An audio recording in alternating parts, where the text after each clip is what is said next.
আল্লামা সাঈদী নামটি বড়ই মধুর ছিল, বাঁচতে দিল না ওই হায়নার দল, বাঁচতে দিল না ওই হাসিনার দল, তোমাকে শহীদ করে ফেলল। আল্লামা সাঈদী নামটি বড়ই মধুর ছিল, আল্লামা সাঈদী নামটি বড়ই মধুর ছিল। কোরআনের কথা তুমি বলতে গিয়ে জীবনটা দিলে বিলিয়ে, হায়নার হৃদয়ে হইনি তো দয়া, রেখেছিল তোমায় ওরা বন্দি করে। কোরআনের কথা তুমি বলতে গিয়ে জীবনকে দিলে বিলিয়ে, হায়নার হৃদয়ে হইনি তো দয়া, রেখেছিল তোমায় ওরা বন্দি করে। যাই জীবন চলে যায় ক্ষতি নেই তাতে, যাই জীবন চলে যায় ক্ষতি নেই তাতে, তবুও তোমার কথা বলবো। আল্লামা সাঈদী নামটি বড়ই মধুর ছিল, আল্লামা সাঈদী নামটি বড়ই মধুর ছিল, বাঁচতে দিল না ওই হায়নার দল, বাঁচতে দিল না ওই হাসিনার দল, তোমাকে শহীদ করে ফেলল। আল্লামা সাঈদী নামটি বড়ই মধুর ছিল, আল্লামা সাঈদী নামটি বড়ই মধুর ছিল। সম্মানিত মুসল্লিয়ানে কেরাম, আসুন আমি আল্লাহ তাআলার কুরআনুল কারীম থেকে আজকের যে বিষয়টি নিয়ে আলোচনা করব। আল্লাহ সুবহানাহু ওয়া তাআলা বললেন, আউযু বিল্লাহি মিনাশ শাইতানির রাজিম, বিসমিল্লাহির রাহমানির রাহিম, কুলিল্লাহুম্মা মালিকাল মুলকি তু'তিল মুলকা মান তাশা ওয়া তানজি'ুল মুলকা মিম্মান তাশা ওয়া তু'ইজ্জু মান তাশা ওয়া তুযিল্লু মান তাশা'উ বিয়াদিকাল খায়র ইন্নাকা আলা কুল্লি শাইইন কাদির। আল্লাহ সুবহানাহু ওয়া তাআলা বললেন, এই সমগ্র পৃথিবী সমগ্র দুনিয়ার রাজত্ব আর ক্ষমতার মালিক আমি আল্লাহ তাআলা। আমি যাকে চাই তাকে ক্ষমতা দেই, আর যাকে চাই তাকে আমি ক্ষমতার মসনদ থেকে অপমানিত করে তাকে আমি বিতাড়িত করে দেই। আমি যারে ইচ্ছা তারে সম্মান দেই, কত জিল্লুমান তাশা, যারে ইচ্ছা তারে আমি বেইজ্জতি করি। সব কিছুর ক্ষমতার মালিক আমি আল্লাহ তাআলা, সব কিছু আমার কুদরতি হাতের মুঠোয়। সুবহানাল্লাহ। সম্মানিত হাজিরিন, আজকের যে বিষয়টি নিয়ে আমি আপনাদের সম্মুখে আলোচনা করব সেটি হলো স্বৈরাচার খুনি হাসিনার পতনের প্রধান 5টি কারণ। আমরা দেখেছি ছাত্র আন্দোলনের মাধ্যমে 17 বছর ধরে মানুষের উপরে অত্যাচার, নির্যাতন, নিপীড়ন চালানোর পরে আল্লাহ তাআলা তাকে কেমন ভাবে পতন ঘটাইছিলেন। আর এই পতন ঘটানোর প্রধান কাজ হলো 5টি। পতন হওয়ার মেন কারণ হলো 5টি। 1 নাম্বার হলো অহংকার। 1 নাম্বার অহংকার। অহংকার করা যাবে না।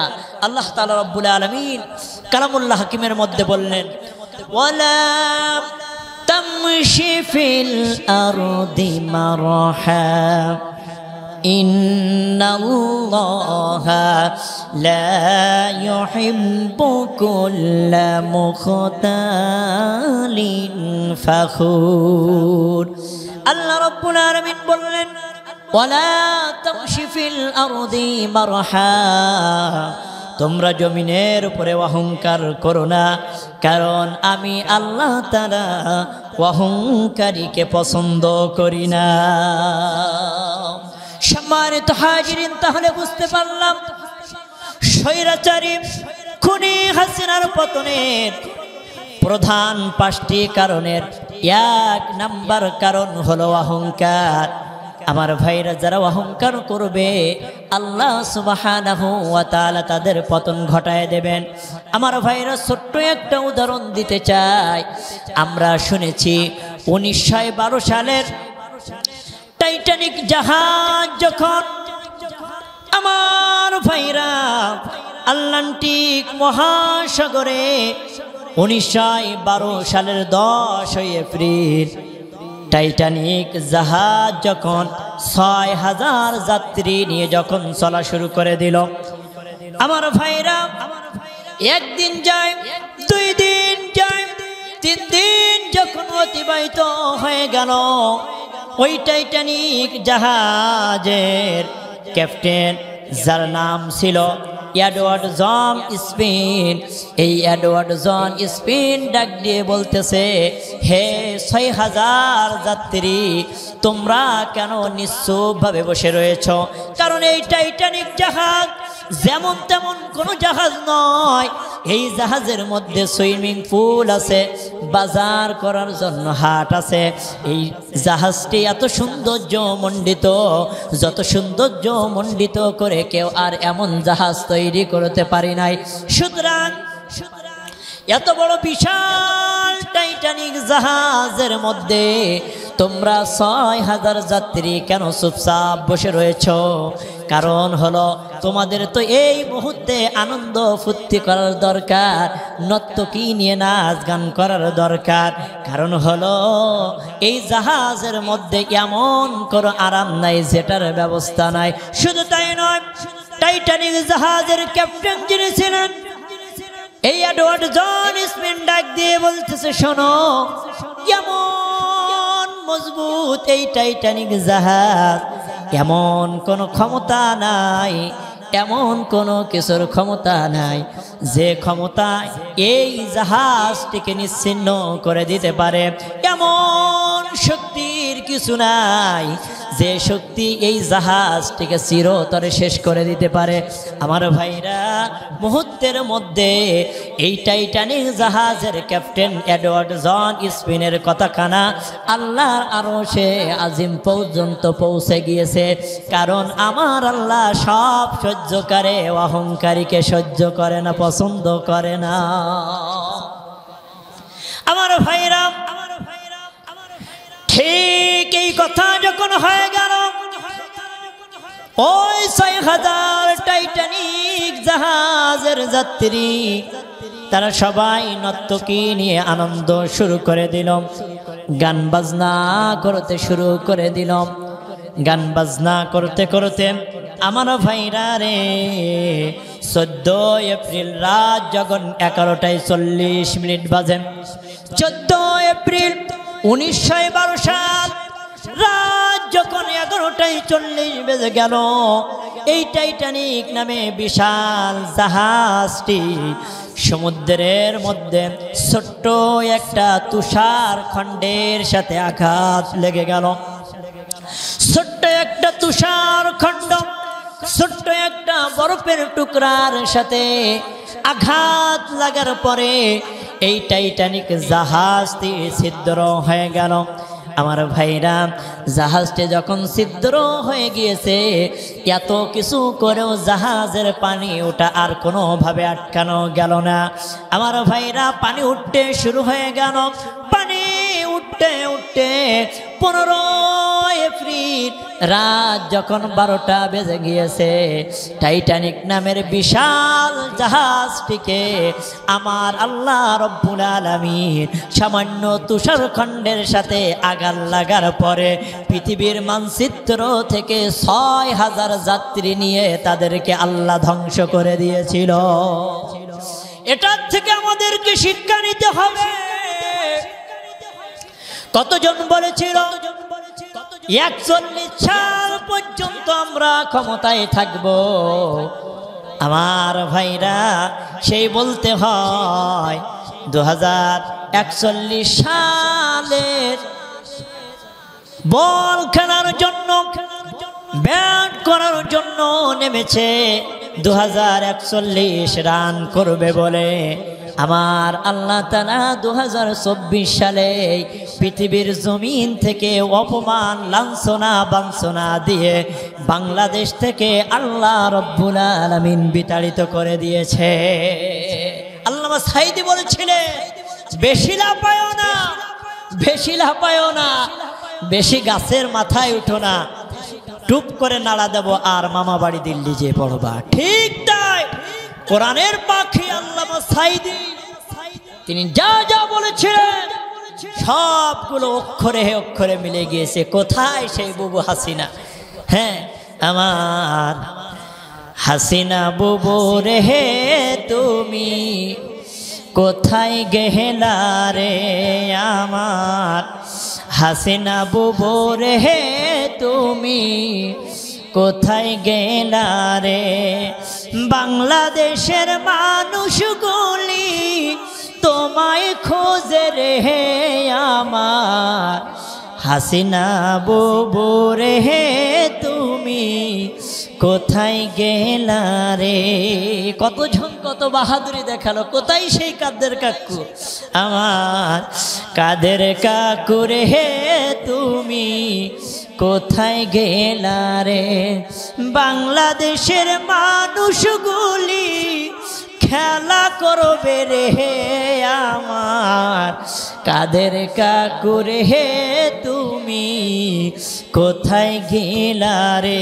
আমার ভাইরা, বলতেছিলাম খুনি হাসিনা, স্বৈরাচারী হাসিনার পতনের প্রধান 5টি কারণের 1 নাম্বার কারণ গেল অহংকার। যারা অহংকার করবে, আল্লাহ রব্বুল আলামিন আজ না অহংকার পৃথিবীর মানচিত্র থেকে ফেরাউনের মতো, নমরুদের মতো, টাকলা হামানের মতো আল্লাহ তাআলা তাদেরকে অপমানিত করে বিদায় করে দিবেন। আমার ভাইরা, খুনি হাসিনা স্বৈরাচারী শাসকের পতনের 2য় নাম্বার কারণ হলো জুলুম। আল্লাহ রাব্বুল আলামিন সুন্দর করে জানায় দিলেন, ইন্নামাস সাবিলু আলাল্লাযীনা ইয়াযলিমুনান নাসা ওয়া ইয়াবগুনা ফিল আরদি বিগাইরিল হক। আল্লাহ রাব্বুল আলামিন বলেছেন, জমিনের উপরে যারা জুলুম করবে, যারা অত্যাচার নির্যাতন নিপীড়ন করবে, আল্লাহ রব্বুল আলামিন তাদেরকে কিয়ামতের ময়দানে ছাড় দেবেন না। আমার ভাইরা, আমার বন্ধুরা, আমরা দেখেছি বাংলাদেশের আয়নাঘর। আপনারা কি মনে করতেছেন? আয়নাঘর মানে হলো যেদিকে তাকাবো সেদিকে আয়না, যেদিকে তাকাবো সেদিকে আয়না, এমনটি নাকি না। আয়নাঘর হলো এমন একটি ঘর, মৃত্যুর পর কবরে রাখা হবে, এটা আমরা সবাই জানি বা এটা আমাদের কাছে স্বাভাবিক মনে হয়। কিন্তু মৃত্যুর আগেই জীবিত একজন মানুষকে কবরে রাখা হচ্ছে, এটা কিন্তু স্বাভাবিক বিষয় নয়। একজন ওই আয়না ঘরের কর্মী, ওই আয়না ঘরের একজন ব্যক্তি বাহির হয়ে এসে বললেন, আমার কাঁধে যে গামছাখানা দেখতে পাচ্ছ, এই গামছায় যতগুলো পানি আমি মুছেছি, এই পানিগুলি যদি এক জায়গায় একত্রিত করা হতো, বড় একটা পুকুরে পানিতে পরিণত হয়ে যেত। কি বুঝলেন? মাজলুমের দোয়া আল্লাহ তাআলা কোনোদিন ফিরায় দেয় না। ইত্তাকু দাওয়াতাল মাজলুম। আল্লাহ রাব্বুল আলামিন বললেন, মাজলুমের ওই দোয়া থেকে নিজেকে বিরত রাখো, কারণ মজলুমের দোয়া সরাসরি আমার আল্লাহর আরশ পর্যন্ত পৌঁছায় যায়। তাহলে খুনি হাসিনা, স্বৈরাচারী হাসিনা পতনের দ্বিতীয় নাম্বার কারণ হলো জুলুম। এবার আসেন, তৃতীয় নাম্বার কারণ হলো আলেমদের নামে মিথ্যা মামলা দেওয়া। আলেমদের নামে যারা মিথ্যা মামলা দেবে, আল্লাহ তাআলা তাদের পরিণতি কেমন করবেন? রব্বুল আলামিন বললেন, ইন্নাল্লাযীনা ইয়ারমুনাল মুহসানাতিল গাফিলাতিল মুমিনাতি লুইনু ফিদ দুনিয়া ওয়াল আখিরা ওয়া লাহুম আযাবুন আযীম। আল্লাহ রাব্বুল আলামিন বললেন, যারা ইমানদার মুমিনদের নামে যারা মিথ্যা রটাবে, মিথ্যা বলবে, মৃত্যুর আগে আল্লাহ রাব্বুল আলামিন ওই কাজ তাদের দ্বারা করাবেন। শুধু তাই নয়, কিয়ামতের দিবসে আল্লাহ রাব্বুল আলামিন তাদের জন্য ভয়ঙ্কর আযাব রেখেছে। আমার ভাইরা, যারা আলেমদের নামে মিথ্যা রটায় তাদের পরিণতি কেমন হয়? আলেমদের নামে মিথ্যা রটানো এটা শুধু আজকের কথা নয়, নবীজির যুগেও ছিল। আমার ভাইরা, জামানার পয়গম্বর মূসা আলাইহিস সালাতু ওয়াস সালাম, এই মূসা আলাইহিস সালাতু ওয়াস সালাম যখন কালেমার ব্যাখ্যা দিতেন, কালেমার দাওয়াত যখন জাতির মানুষদেরকে শোনাতেন, সেই সময় ফেরাউন সহ্য করতে পারতো না। কারণ এটা সহ্য করতে পারতো না। কারণ চিন্তা করলো কিভাবে মূসা আলাইহিস সালাতু ওয়াস সালামের এই কালেমার ব্যাখ্যা দেওয়ার সময় জাতির সামনে কিভাবে তাকে বেইজ্জতি করা যায়। চিন্তা করলো কি করা যায়। ঠিক ওই সময় বেশ্যাখানার দায়িত্ব ছিল যে মহিলাটি, তার নাম হলো সবজা। কারণ এই সবজার সাথে গোপনে তিনি চলে গেলেন, ডাক দিয়ে বললেন, সবজারে, তোমার সারাদিনের মোট ইনকাম কত? সবজা ডাক দিয়ে বলতেছে, কারণ সারাদিনের আমার ইনকাম এত। কারণ ডাক দিয়ে বলতেছে, রে সবজা, সারাদিন যত টাকা তুমি উপার্জন করো তার চাইতে ডবল টাকা তোমাকে দেওয়া হবে। তবে কাজ হলো একখানা। কি কাজ? এই কাজটি যদি করতে পারো, আরে সবজা, এত পরিমাণ অর্থ তোমারে দিব, এত পরিমাণ অর্থ তোমারে দিব। এই বেশ্যাখানার দায়িত্ব আর তোমার পালন করা লাগবে না। কাজটি কি?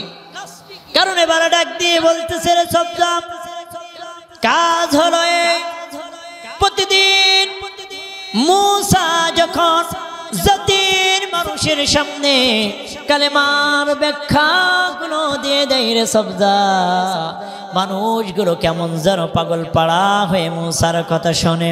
আরে সবজা, আগামীকালকে মূসা যখন কালেমার ব্যাখ্যা দিবে তুমিও ওই মজলিসের মাঝ বরাবর যে বসে যাবে। আরে সবজা, ওয়াজ যখন জমে যাবে জাতির মানুষেরা জামানার পয়গম্বর মূসা আলাইহিস সালাতু ওয়াস সালামের কালেমার ব্যাখ্যাগুলো যখন শুনবে ওই মজলিস থেকে তখন তুমি সবজা আস্তে করে দাঁড়ায় যাইবা। এইটুকু না, আরো আছে। আস্তে করে দাঁড়ায় যাওয়ার পরে সবজা তুমি এবার ডাক দিয়ে বলবা, হে মূসার কালেমার ব্যাখ্যা শুননেওয়ালারা, এতক্ষণ ধরে তোমরা যে মূসার কালেমার ব্যাখ্যা তোমরা শুনতেছো, পাগল পাড়া হয়ে গিয়েছো। ওয়াজ শুনতে শুনতে তোমরা কেমন জানো আল্লাহর নবীর মূসার মুখশ্রিত বাড়িতে তোমরা মুগ্ধ হয়ে গিয়েছো। তবে শুনে রেখে দাও, জেনে রেখে দাও যে মূসার কালেমার ব্যাখ্যা তোমরা শুনছো, এই মূসা প্রতিদিন নিয়মিত আমি সবজা আমার বেশ্যা খানার নিয়মিত কাস্টমার। নাউজুবিল্লাহ। আমার ভাইরা, সবজা বলতেছে ঠিক আছে, কোনো সমস্যা নাই, এতটুকু কাজ করব, এর জন্য আবার এত টাকা কেন আমারে দেওয়া লাগবে? তবে যেহেতু দিবা কোনো সমস্যা নাই। পরের দিন মূসা নবী যখন কালেমার ব্যাখ্যা দেওয়া শুরু করেছেন, জাতির মানুষদেরকে যখন কালেমার কথা শোনাচ্ছেন, ঠিক ওই সময় মজলিসের মধ্যে সবজা এসে বসে গিয়েছে। আলোচনা চলতে চলতে আমার ভাইরা ওয়াজ যখন জমে গিয়েছে, কারণ পিছন থেকে বারবার বলে সবজা ওঠ, সবজা ওঠ, দাঁড়া সবজা। সবজা বলতেছে দাঁড়াও, আগে একটু ভালো করে শুনি। সবজা যখন মজলিসের মধ্যে বসলো, চিন্তা করেছে হায় রে, এত সুন্দর চেহারার অধিকারী, এত সুন্দর চেহারার অধিকারী এই মানুষটির সম্পর্কে কেমনে মিথ্যা কথা বলি। আমি সবজা কোনোদিন দেখি নাই, কিন্তু এই মানুষটির সম্পর্কে আজকে আমি কেমনে করে মিথ্যা কথা বলবো? আমার ভাইরা রে, মূসা আলাইহিস সালাতু ওয়াস সালামের রাগ কম ছিল না বেশি? অনেক বেশি ছিল। কেমন রাগ ছিল? ছোট্টবেলায় মূসা আলাইহিস সালাতু ওয়াস সালাম ফেরাউনের নাক বরাবর একটা ঘুষি মেরেছিল। আমার ভাইরা রে, ফেরাউন 3 দিন পর্যন্ত বেহুশ হয়েছিল। শুধু তাই নয়, ফেরাউনের নাকের হাড় পর্যন্ত বিকে গিয়েছিল। মূসা নবী এত রাগান্বিত ব্যক্তি ছিলেন। রাগটা এত কেন ছিল? কারণ হলো আমরা সাধারণ মানুষ, আমরা বলি তোর এক চড় মেরে কানের তলা বাষ্ট করে দেব, কিন্তু যারা তোতলা তারা তো করতে করতে ওর রাগ আরো দ্বিগুণ উঠে যাবে। আমার ভাইরা, এই মূসা নবী দেখতে চমৎকার সুন্দর ছিলেন। সবজা যখন মজলিসের মধ্যে বসছে, চিন্তা করছে এত সুন্দর চেহারার অধিকারী কেমনে রে এই মানুষটি সম্পর্কে আজকে আমি মিথ্যা কথা বলবো? আমার ভাইরা, আমার বন্ধুরা রে, কারণ বারবার করে ডাক দিচ্ছে আর বলতেছে সবজা ওঠ, সবজা ওঠ, বল কিছু বল। সবজা বলে না না দাঁড়াও। আমার ভাইরা, এক পর্যায়ে সবজা যখন দাঁড়ায় গিয়েছে, ডাক দিয়ে বলতেছে রে আগন্তুক, হে মূসা, সমস্ত শ্রোতা বিন্দুরা, আমি সবজা তোমাদেরকে কিছু বলতে চাই। কি বলতে চাও বলো?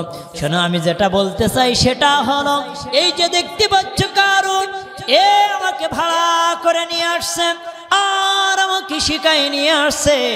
এরে সবজা, মূসা যখন কালেমার ব্যাখ্যা দিবে ওই জায়গাতে বসে তুমি সমস্ত জনগণকে ডাক দিয়ে বলবা, শোনো শোনো, যে মূসার কথা তোমরা শুনছো, যে মূসার কালেমার ব্যাখ্যা তোমরা শুনছো, এই মূসা আমি সবজা আমার বেশ্য খানার নিয়মিত কাস্টমার। আমার ভাইরা, এই কথা কারণ আমাকে শিখায় আনছেন। তবে শুনে রেখে রেখে দাও, জেনে রেখে দাও, এই যে মুসা, বনি ইসরাইলের নবী মুসা, তাকে ইতিপূর্বে আমি সবসা কোনোদিন দেখি নাই। তবে শুনে রেখে দাও, জেনে রেখে দাও, এই কারণ হলো আমি সবজা আমার বেশ্যা খানার নিয়মিত একজন কর্তা।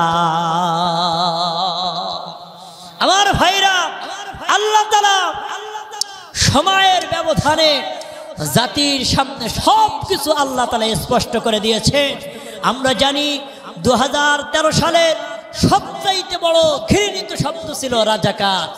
রাজাকার দন্তর সাথে সাইদি, তুমি রাজাকার, দন্তান্নতে নিজামি, তুমি রাজাকার, তুমি রাজাকার। আর আল্লাহ তাআলা সময়ের ব্যবধানে 2024 সালে আল্লাহ তাআলা সেইটা কেমন ভাবে রাজাকার শব্দকে কেমন যেন রাজকীয় করে দিয়েছেন। মানুষ আজকে বলতেছে তুমি কে, আমি কে, রাজাকার রাজাকার। সুতরাং বোঝা গেল আল্লাহ তাআলার কৌশল হলো উত্তম কৌশল। কারণ আল্লাহর পথে যারা থাকে তাদের কোনো ভয় নেই। ইমানের দাবিতে সত্যবাদী হওয়া তো সম্ভব নয়, ইমানের দাবিতে সত্যবাদী হওয়া তো সহজ নয়। আমরা দেখেছি ও সাতক্ষীরার মানুষ, কেমন করে ভুলে যাও শহীদের রক্তের কথা। 2013 সালের কলরার জমিনের রুহুল আমিনের রক্ত কি তোমাদেরকে আহ্বান করে না? 2013 সালের কলরার জমিনের আরিফ বিল্লাহ রক্ত কি তোমাদেরকে হাহাকার করে না? 2013 সালে কোরআনের পাখি আল্লামা সাইদি রাহিমাহুল্লাহুর যখন ফাঁসি রায় হলো, আমি শুনলাম আমার ভাইরা, এই রুহুল আমিন সাধারণ একজন ঘেরের মাইনের লোক ছিলেন। ঘের মালিককে ডাক দিয়ে বলেছিলেন, শোনো, আমি তোমার ঘেরের মাইনের কাজ করব, কর্মচারীর কাজ করব, কোনো অসুবিধা নাই, দিন রাত এক করে আমি কাজ করব। তবে মসজিদ থেকে যখন আজান হয়ে যাবে আমাকে কিন্তু আটকাই রাখতে পারবা না। শুধু তাই নয়, যদি কোনোদিন জিহাদের ডাক আসে রে, সেদিন কিন্তু আমাকে আর ধরে রাখতে পারবা না। আমার ভাইরা, ওই 2013 সালের কলরার জমিনে যখন রাজপথে কোরআনের পাখির জন্য মানুষগুলো যখন রাজপথে তারা নেমে গেল, নারায়ে তাকবীর আল্লাহু আকবারের স্লোগান যখন শোনা গেল, কে যেন ডাক দিয়ে বলতেছে, রুহুল আমিন রাজপথে আজকে ডাক এসেছে, নারায়ে তাকবীরের ডাক এসেছে রে রুহুল আমিন, তুমি কি এখনো বসে থাকবা? আমার ভাইরা, রুহুল আমিন সারের একটা বস্তা নিয়ে ঘের ভেড়ি দিয়ে যাচ্ছিলেন, যখন শুনতে পেলেন কলরার জমিনে রাজপথে ডাক এসেছে, নারায়ে তাকবীর আল্লাহু আকবারের ডাক এসেছে, রুহুল আমিনের ঈমান আল্লাহ রব্বুল আলামিন কেমন দিয়েছিলেন। ইমানের দাবিতে সত্যবাদী হওয়া তো সম্ভব নয়, ইমানের দাবিতে সত্যবাদী হওয়া তো সহজ নয়। রুহুল আমিন মাথার থেকে সারের বস্তা খানা আস্তে করে ঘের বেড়িতে ফেলাই দিয়ে তার যে সাইকেল খানা ছিল, সাইকেল খানা নিয়ে বাজারে চার দোকানে চলে গেলেন।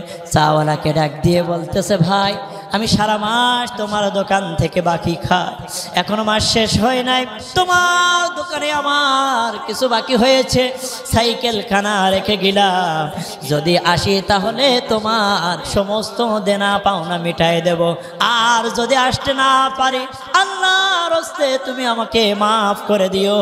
আমি যাচ্ছি নারায়ে তাকবীর আল্লাহু আকবারের স্লোগান দিতে। আমার ভাইরা, হৃদয়টা ফেটে যায়। রুহুল আমিন 2013 সালের কলরার জমিনে যখন রাজপথে নারায়ে তাকবীর আল্লাহু আকবারের স্লোগান দিতেছিল, ওই মুহূর্তে আমরা দেখেছিলাম আবু জেহেল, উতবা, শাইবা, ওয়ালিদ ইবনে মুগিরার উত্তরসূরিরা কেমন করে গুলি করেছিল। গুলি যখন এসে রুহুল আমিনের বুকটা ঝাঁঝরা করে দিল, মুহূর্তের মধ্যে রুহুল আমিন মাটিতে যখন লোটায় পড়লো, দূর থেকে ছোট্ট ভাই রুহুল আমিনকে এসে জড়ায় ধরলো। বড় ভাই রুহুল আমিন, তোমার শাহাদাত আল্লাহ বুঝি কবুল করেছে, আমার শাহাদাত বুঝি আল্লাহ কবুল করে না। আমার ভাইরা মুহূর্তের মধ্যে রুহুল আমিন নারায়ে তাকবীর আল্লাহু আকবার স্লোগান দিতে যেয়ে শাহাদাতের ঈদগাহে হাজিরা দিয়ে দিল। আমার ভাইরা, ছোট ভাই আরিফ বিল্লাহ বড় ভাইটিকে রাজপথে রাস্তার কিনারে রেখে তিনিও যখন রাস্তায় দাঁড়িয়ে গেলে, মুহূর্তের মধ্যে আবু জেহেল, উতবা, শাইবা, ওয়ালিদ ইবনে মুগীরার উত্তর শরীরা যখন আবার গুলি করলো, আরিফ বিল্লাহর বুকটা যখন ঝাঁঝরা করে দিয়েছিল, আরিফ বিল্লাহ মুহূর্তের মধ্যে শাহাদাতের ঈদগাহে হাজিরানা দিয়ে দিলে। সুতরাং বোঝা গেল ইমানের দাবিতে সত্যবাদী হওয়া অত সহজ নয়।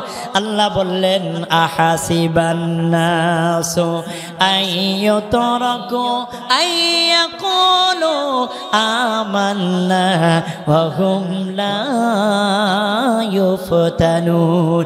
ইমানের পথ কাটাই ভরা, ফুল বিছানো নয়। ইমানের পথ কাটাই ভরা, ফুল বিছানো নয়।